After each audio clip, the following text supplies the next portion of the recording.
like I said, it's a work in progress. I think we've still got a ways to go, but we're getting to the point where I'm really enjoying like writing songs, and I'm exploring new territories and not being like uncomfortable about it, you know?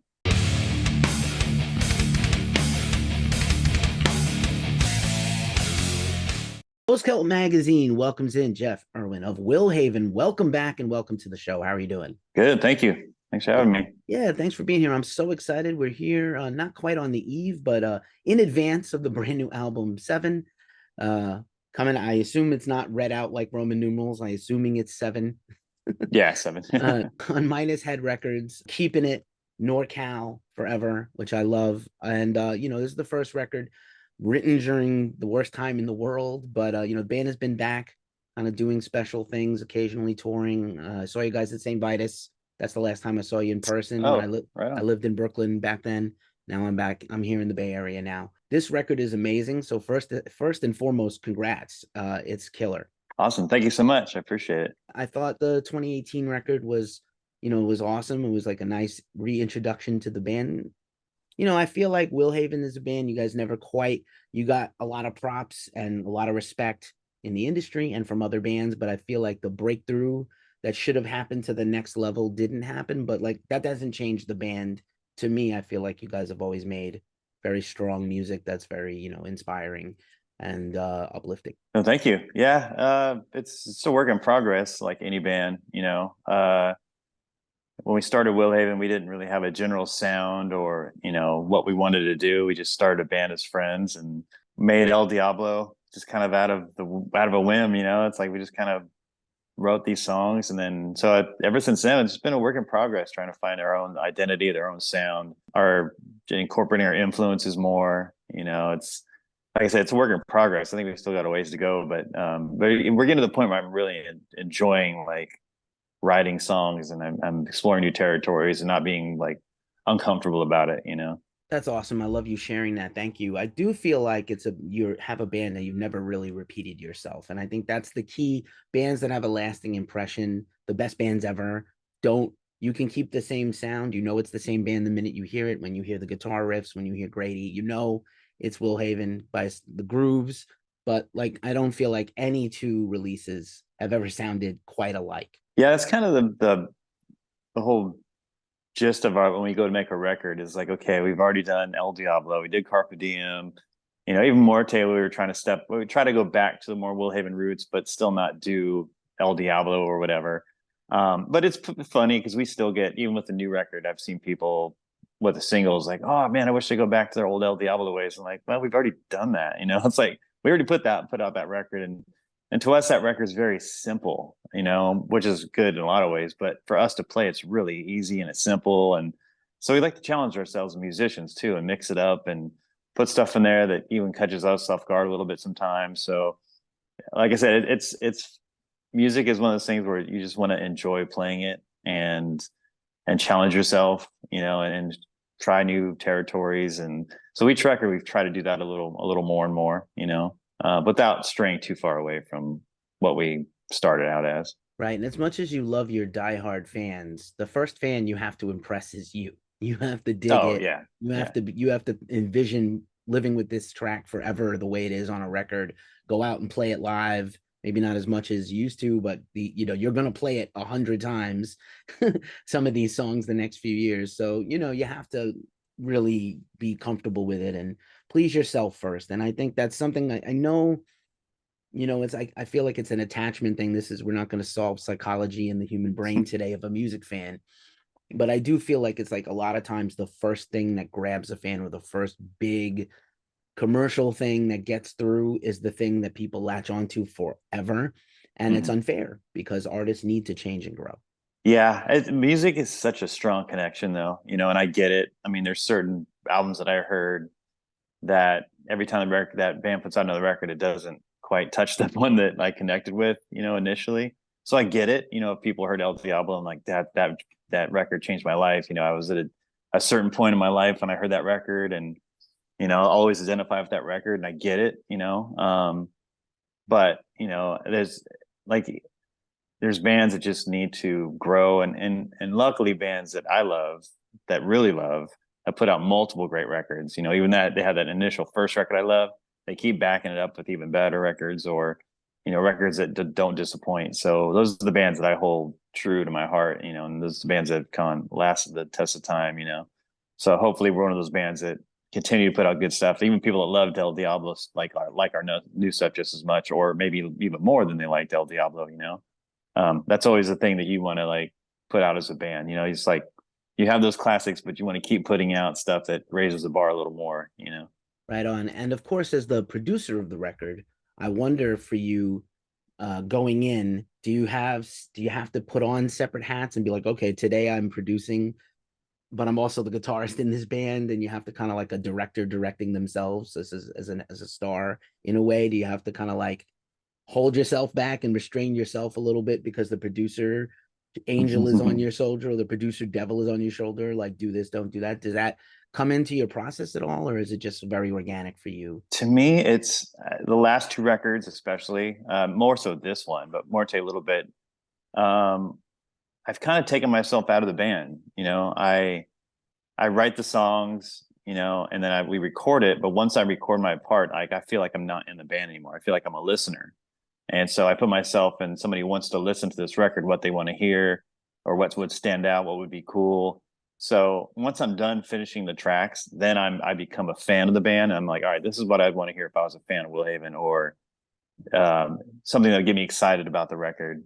So once I'm done, I put my producer hat on. I'm like, let's try this. Let's try this. Let's like, and I'm never quite satisfied. You never will be, with a project. It's like, oh, I could do this. I could add this. I wish I would have done this. But it gets to the point where you're just like, okay, there's the energy here. There's something, because once you start messing with something, then you can ruin the energy or ruin what you captured. So for me, I just try to keep the energy, even though it might hamper the overall ending sound of everything. But you got to keep that rawness and energy, and like, you don't want to overproduce. You don't want to like, So it is a fine line you're walking. But as me, I want to put out as a being proud as a fan more than I am. When I'm a band in the band, I don't feel like I'm part of the band. I just feel like I'm just kind of feeding them the machine. Excellent. And I always wondered, as a person in a band that also produces, does that also affect sort of, so you go in and it's like, okay, I know how I want this to sound, and then you hand it off to get mixed and Mhm. mastered. And does it ever come back and surprise you, or change what you thought, reshape your vision of what you thought it was going to come out sounding like based on how you produced it? No, because I'm pretty picky. I'm there for mixing as well, so I'm there pretty much every step of the way. I'm there with the records, recording it, mixing it, producing it, everything. And then the only time I don't have any hand in anything is when it goes to get mastered. And that's when you're like, oh, I hope it comes back okay. It's like you never know. But we try to mix it as close as we want it, and then when we send it mastering, we tell them like, don't mess with it too much, just make it sound a little brighter or whatever. So we try to make it as close as to what we want before we send it out to get it mastered. So um, yeah, I'm pretty hands on, maybe to a fault, because I'm not a producer or engineer or whatever, but I have ideas.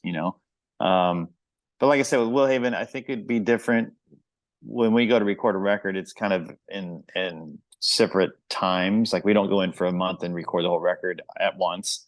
We go in for a week, record 3 or 4 songs, and then go back a month later, record more songs. So it's really hard for us to sit down and go from A to B all the way through, with a fine comb. Like we kind of have to take our time with it. So it becomes a challenge that way, because you go back into it going, oh, we didn't, it sounds a little different than what we had thought initially, but when I got most of it, like when I got our first single Wings of Mariposa back from Alan, who mastered that, I was like, oh, this is probably the best sounding song we've ever put out. It's like, so it is a nice surprise when you get it back and you're like, okay, this is exactly even better than I thought it'd be. And Alan is one of the masters in the entire world. He probably has like Yeah. the best set of ears ever. Like if Yeah. you look at his discography and discogs and what he's worked on, it'll blow your mind if you think about it too hard. It's like Yeah, no, he's he's he's worked awesome on in it. all these records and made them, put whatever the top, the pristineness on a lot of them, comes from mastering the overall sound. Yeah, People and that's don't what I love. realize that like when bands record, like a lot of tracks will vary from track to track until they get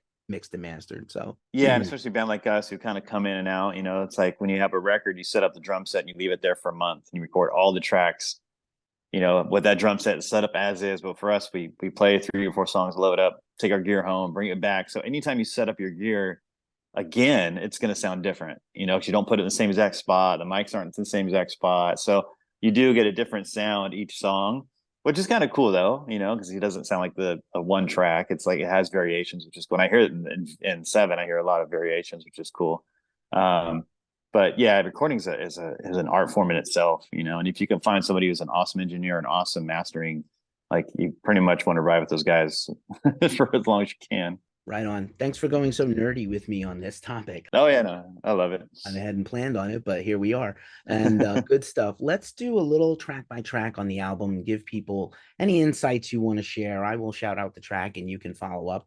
And you know, again, this record is terrific and it's heavy when it needs to be. I think there's some really great melodicism in it, but I'll hold the rest of my thoughts. I'm sure we're going to review it before it comes out. We'll drop that review. But the 7 track listing starts with Luna, the opening track.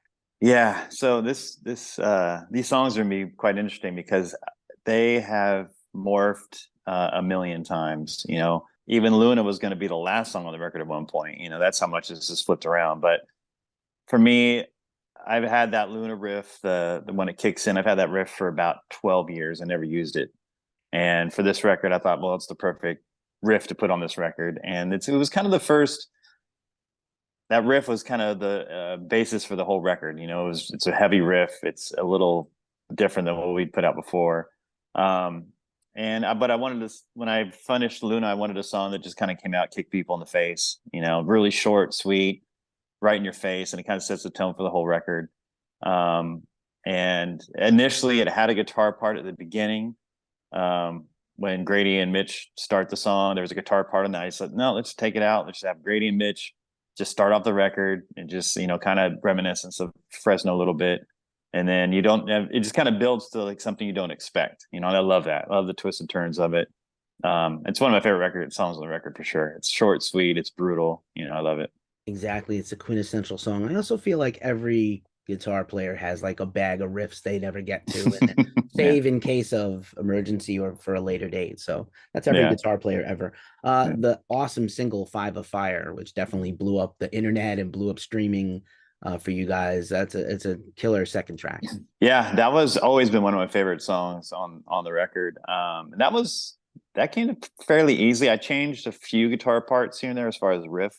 I minimalized it because it got a little crazier than it was, but you know, I've sweetened it up a little bit. But we never really changed too much. The only thing we changed quite a bit was the middle part, the synth middle part. We had so many variations of different stuff. And then the last one that made the record was one I was like, okay, I like that the best out of all of them. So that song didn't go through a whole lot of changes or parts. I mean, a lot of the parts just flowed really easy.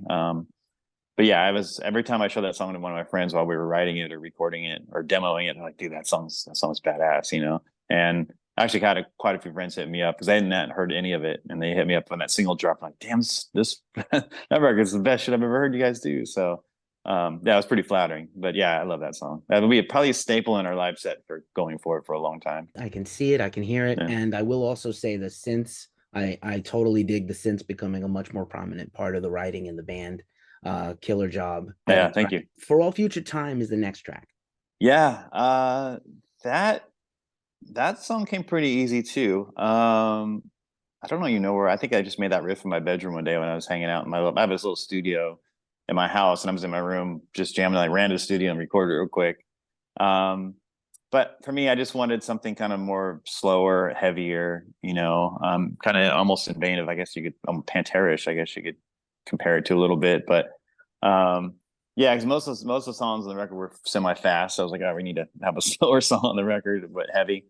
And then the middle part, you know, it's funny because when we went into writing this record, we wanted it to be kind of all over the place. You know, we wanted twists and turns. We wanted parts that you did not expect to happen, you know, or, you know, expect a chorus or something and the chorus doesn't happen, or you think Grady's going to come in, but it drops out and goes quiet. So, you know, when we were writing the record, we're like, okay, that sounds too much like a song. Let's flip the script a little bit. So that middle part, after the first or second riff, you know, the more neurosy part was just something we just threw in there and just it flowed fairly well. So, but yeah, that was one of the songs where it's like, let's not keep it slow.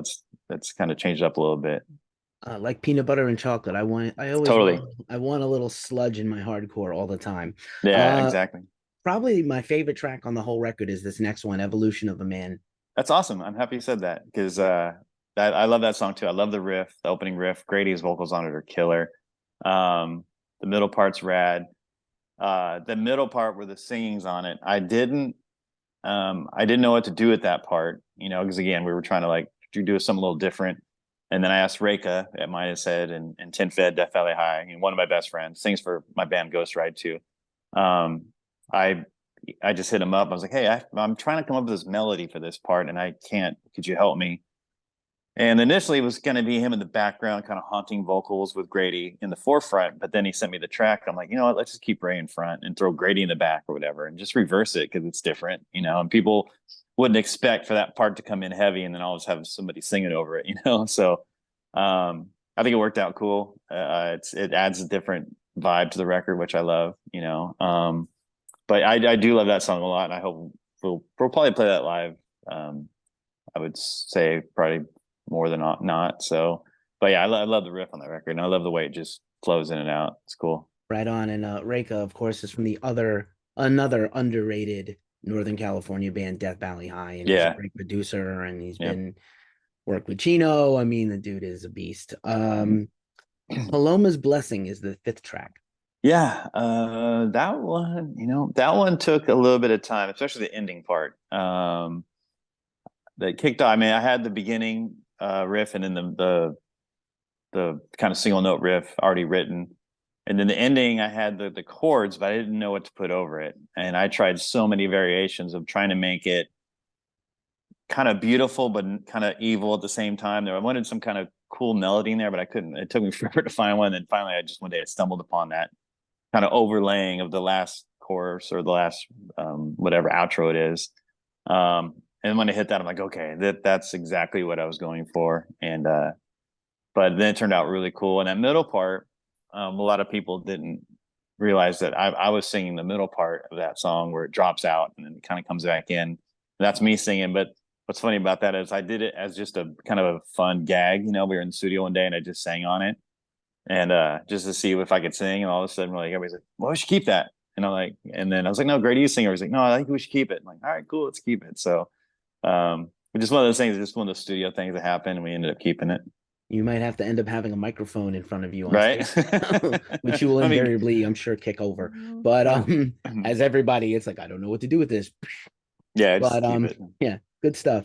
Wings of Mariposa, by the way, these song titles are sick. Wings of Mariposa is the next one. Yeah, those all the song titles are all great. He's a badass when it comes to that. Yeah, that was a song. Actually, that was a older song that I had written. Not I had most of the parts already written, kind of back with the Luna riff. I had those riffs the same time. And it's pretty close to the original that I had written that song, but I never had anything for it. It didn't really fit on any Willhaven record at the time.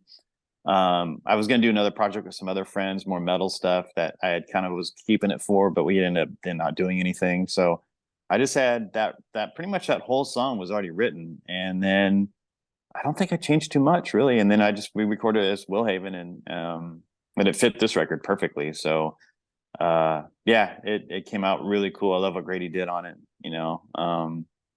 Yeah, it was funny because like when we were thinking of singles for the first single, and the Mariposa came out like a year ago, I think, that we put that single out. And I was like, well, you know, this is the song that's kind of like our progression going forward. You know, it mimics it's fast, it's heavy, it's got riffs, it's kind of what our new record sounds like. So let's just put that's first. I was kind of worried because people were like, well, this is a little different than Muerte, you know, but people responded to it really well. And it's a lot of people love that song. So it worked out. Right on. You know, you have a deep record when we're talking about like the fourth or fifth single. Another single on the album, which also had these really great distinctive videos. So Diablito is the next one, if I hope I said that correctly. Yeah, Diablito. That is probably one of my favorite songs on the record for sure. I had that riff. I just made that riff, and then I was thinking I needed a crazy part, just kind of just not go along with the record. So that crazy riff, the middle part, and then I had the ending riff, but I wanted to make it really beautiful. So we took some time on making it just a very like big kind of chorusy ending on it, and just make it a kind of emotional, kind of just what typical Will Haven. It's like these big, heavy choruses or epic parts at the end. We've done for quite a while. But yeah, I love that record. I love that song, and what was really cool about it was when I was talking to Grady about that song, he was like, I want to make a love letter to El Diablo, because El Diablo's 25th anniversary came up, and we never really got to celebrate it or whatever. But it's a really important record in our lives, and we'd been talking about it. So Grady's, I want to make a love letter to El Diablo. So that lyrics for Diablito are about El Diablo, and he's actually taken some lyrics from El Diablo and put it in that song. So that was really cool. So it makes it even kind of a more special song. But and then the video our friend Dave did, he's done our last few videos, and this was kind of like a mini movie that he had made for that song. And it came out awesome. I think it fits the song perfectly as far as like emotion, and it's just a great visual for that song, I think. Agreed. No Stars to Guide Me is the eighth track. Yeah. I'm trying to think. I think me and Sean, our other guitar player, we had come up with that melody. I think I played on the piano, and then we just kind of built off that, and then it just became this opus thing. I don't know, like that one just came pretty easy. I think I just liked that initial melody, and then I just built off that, and then didn't really change too much on that. Actually, you know what? That was the first song we recorded on the record. Now that I think about it, we went in there and we recorded that song, and the funny thing, a little side note, is we actually played it way too fast, and then so Joe, our engineer, ended up slowing the drums down, and in Pro Tools, and then we re-recorded the guitars over it. So it's actually it's actually recorded way faster, but it's on the actual record it's way slower. So, but it turned out awesome. I really dig that song, and actually that we might release that as the next single when the record comes out. So Nice. Now I kind of want to hear that demo though. yeah, But it is a killer track for sure. The next to last track is Feeding the Soil. yeah, that's a riff. You know what? That's actually song changed about 5 times. I had written the song, and for a long time, I write. What I do now is I write demos, we record it, or practice spot or whatever, and I'll bring it home, and then I'll listen to it over and over and over again. And if it doesn't like resonate with me after a certain amount of time, I'm like, nah, I'm gonna change it up. So that was one song I changed pretty much the whole thing, except for maybe the last riff. I just kept reworking it. And fortunately, I reworked it so much that it was the last song we recorded on the record, and we didn't get to spend a ton of time on it. So it's one of those songs I wish I could kind of go back and work on just a little bit more, but we were kind of just on the deadline at that point.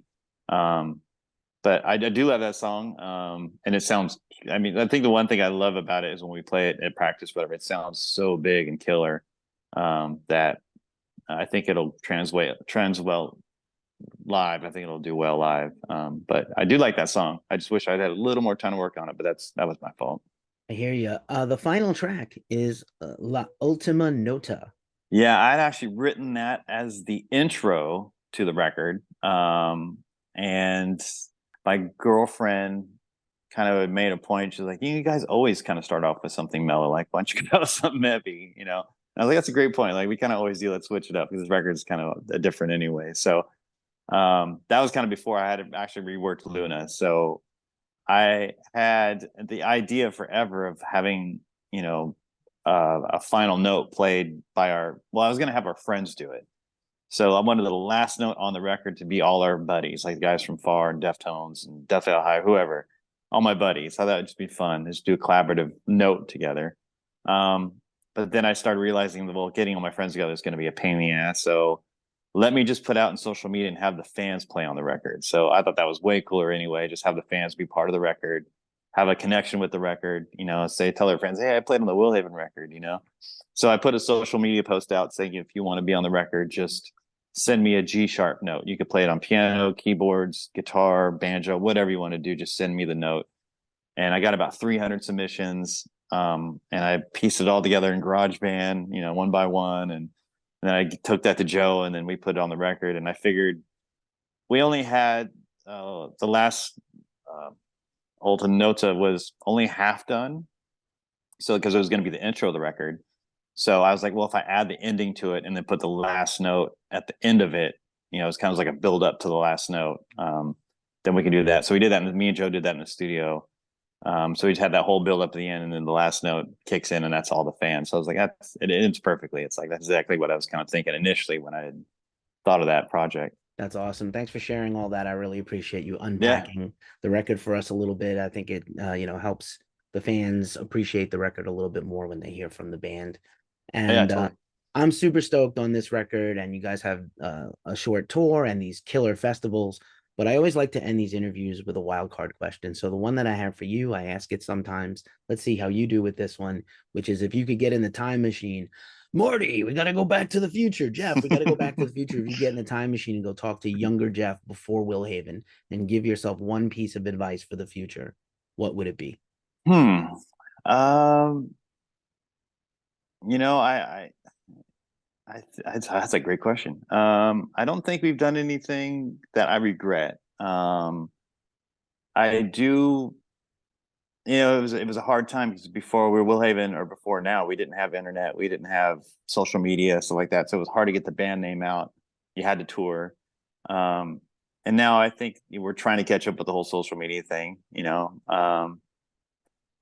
don't know because for me, I've always, people say, well, I would go back and appreciate what I have more or whatever, but I always have. I always been feeling how lucky I am to be in Willhaven and done the stuff we've done and meet the people I've met and tours that we've done. And I've never regretted it at all. And I've never been like taking advantage of it, even to this day, like I think even more so now.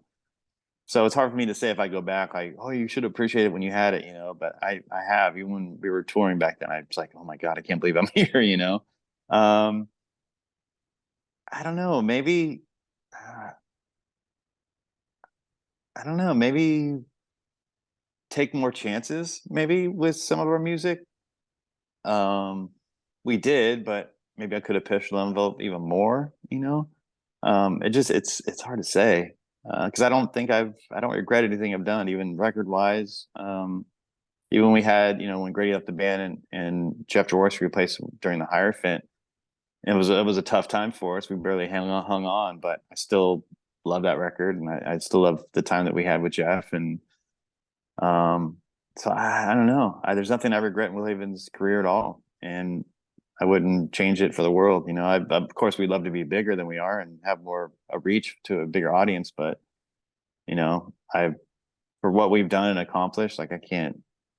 I have no regrets at all. That's amazing. I highly doubt many people can also say they have few regrets or none. So that's amazing, dude. Yeah, totally. Jeff, man, as advertised, you are wonderful. Thank you so much for hanging out with Ghost Cult. I am so stoked for Seven, the new Will Haven album coming out on minusHEAD Records next month. Thank you so Yeah, much for hanging out with Ghost Cult, man. I appreciate yeah. you. Thank you so much. Thanks for the cool words and the time to talk to me. It's awesome. I appreciate it.